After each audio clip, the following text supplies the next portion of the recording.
అదే RTV app వార్తల్ని క్షణాల్లో చదివే అవకాశం ఉంటుంది. ఒక న్యూస్ పేపర్, ఒక టెలివిజన్ ఛానల్ మీ చేతుల్లో ఎప్పుడు ఉంటాయి. గొడవ అవుతున్నారు. అవుతూ ఉంటే అక్కడికి ఎవరు ఒప్పుకోరు, అది ఎవరు చెప్తే విన్నారు. అన్ని గొడవ చేసి ఇది పిచ్చిలాగా ఉదారము పాపకి ఎత్తుకొని 6 గంటలకి బయలుదేరారు. మా నాన్నమ్మ ఇంటికి వెళ్ళిపోతానని, ఆ నాన్నమ్మ ఇంటికి వెళ్ళిపోయారు అని నేను అలాగా మధ్యదారిలో జరిగింది మాకు తెలియదు. బుధవారం వెళ్ళారు మా కోడలు వెళ్ళి ఊరు వెళ్తానని వాళ్ళు చచ్చిపోయారు. అక్కడ చచ్చిపోతే చిన్నపిల్లలు చూపించారు. ఆడికి మాత్రం ఎత్తుకొని మా వాళ్ళు పట్టుకొని తెచ్చారు. అది తర్వాత మాకు కబురు పంపిస్తే మేము వెళ్ళాము. మేము వాళ్ళ ఇంటికి వచ్చి ఎంక్వైరీ చేయడం అయినది. పాప అయితే వాళ్ళు నానమ్మ తాతయ్య సంరక్షణలో ఉంది.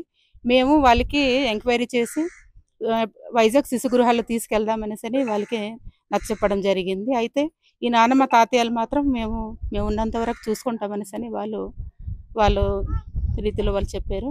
అలాగే లిఖితపూర్వకంగా కూడా రాసిచ్చారు. గ్రామస్తుల్ని తర్వాత పెద్ద మనుషుల్ని అందరినీ కలిసి మీటింగ్ పెట్టి ఇక్కడ చెప్పడం జరిగింది. నేను పద్మాపురం సూపర్ సర్పంచ్ని. మరి గత 3 రోజుల క్రితం మా పద్మాపురం పంచాయతీలో ఒక సహోదరి మరి ఆత్మహత్య చేసుకోవడం జరిగింది. ఆమె తల్లి బిడ్డ మరి తల్లితో పాటు బిడ్డ కూడా 3 రోజుల వరకు అక్కడ ఉండిపోవడం చాలా మరి విచిత్రమైన పరిస్థితి. మరి ఎందుకంటే ఆ తల్లి చనిపోయింది, 2 బిడ్డలు ఉన్నారు. ఇద్దరు బిడ్డలు కూడా అనాథులై ఉన్నారు. మరి ఉన్న ఆ యొక్క తండ్రి ఆ తాగుబోతుడు, వారి యొక్క తాతలు కూడా త్రాగుబోతులే.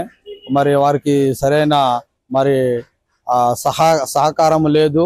మరి గనుక గవర్నమెంట్ నుండి వాళ్ళిద్దరు బిడ్డలకి ఏదైనా సహాయం చేస్తే చాలా బాగుంటుందని నేను పద్మాపురం సర్పంచ్ గా కోరుకుంటున్నాను. మరి ఆ పిల్లల్ని మరి ICDS వాళ్ళు తీసుకెళ్లిపోతామని చెప్పగా మరి ఆ తల్లిదండ్రులు తండ్రి ఒప్పుకోవటం లేదు. మరి ఎందుకంటే వాళ్ళు పెరగడానికి మరి వాళ్ళకి ఆర్థిక స్తోమత లేదు. దానికి ఆర్థికమైన సహాయం గవర్నమెంట్ నుండి వారికి సహాయం చేస్తే బాగుంటుందని కోరుకుంటున్నాం. హైదరాబాద్ సుచిత్ర సర్కిల్ కి ఒక విశేషం. మీ లలిత జ్యువెలరీ సుచిత్ర సర్కిల్ కి వచ్చేసింది. ఆగస్టు 18న బ్రహ్మాండమైన ప్రారంభోత్సవం. Lalitha jewellery, A block, green park avenue, Suchitra road. మీ లలిత జ్యువెలరీలో ధరలు చెక్ చేయండి.